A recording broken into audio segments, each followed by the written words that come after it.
it's a great time to talk about friendship and the word friend. Did you know that there is a National Friendship Day and an International Day of Friendship? These things are both new to me, but apparently July 30th, which is the day I'm recording, is International Day of Friendship, as celebrated by the United Nations. And that feels really appropriate this year with the Olympics going on right now as well. And I'm delighted in seeing how supportive so many of the athletes are. And if you have worked with kids a while, and especially kids who might struggle with reading or spelling, friend is a hard word to spell because that I does not make sense until we understand the word's history. Friend and Friday both share the FRI base, and this base means to love. There's a Germanic goddess, Frigg, and this Germanic goddess was the goddess of love, I believe of married love, and Edom Online tells us how Friday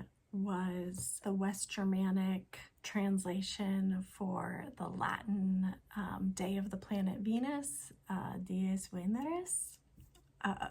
If you know Latin, I'm probably killing you right now, so sorry.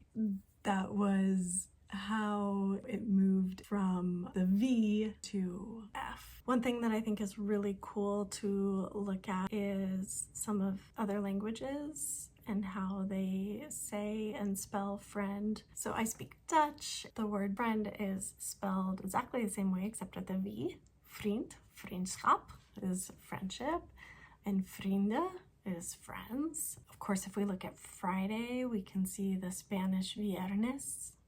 Dutch is vrijdag, again with a V. Other languages, Friday starts with a V as well. And this is a great opportunity, especially for our kids that are bilingual or learning multiple languages, to see that FV relationship. Both are made in the same manner, the same place, with our voicing being different. That kind of relationship shows up over and over and over again in words that have shared histories, because as they traveled one way or another, might drop one little aspect of the pronunciation and not another, so it shows up one way in one language and another in another.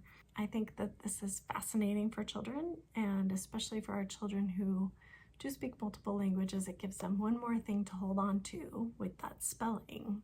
Friday and friend are cognates. It's a really fabulous way for kids to find out that here, yet again, we have a word where the I is there, that it shows us history of the word, it connects it to other members of the family, and it's just no longer pronounced. And certainly do so many things with the word friend. If we're studying the word friend, we can spell it out with a F-R-I-E-N-D. Now I know that END is not a suffix that's commonly known. It's not in the Oxford English Dictionary. You can find it referenced in some Old English materials, and it is a participle inflection. And so you might say, they were a loving person, where that ing in loving is participle inflection on the verb love, but loving is modifying person, the loving person. And in Old English, they used this END or an ENDE form for that same participle inflection. Friend, you can build to friendly and then look at the YI toggling that happens when we build friendlier, friendliest, friendliness, or unfriendly, unfriendliest.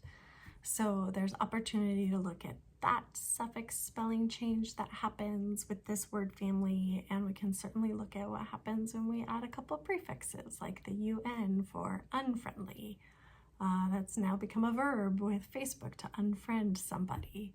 So there's lots of opportunity to build off of this, and certainly can look at Friday, other days of the week, to connect that direction if you want to as well. But take the time to teach kids the connection between friend and Friday and help them understand why that I is in friend. It's not an IE digraph. Graphemes do not cross morphemic boundaries. We know it's an I in the base FRI and then an END. suffix, and we don't have to analyze it further.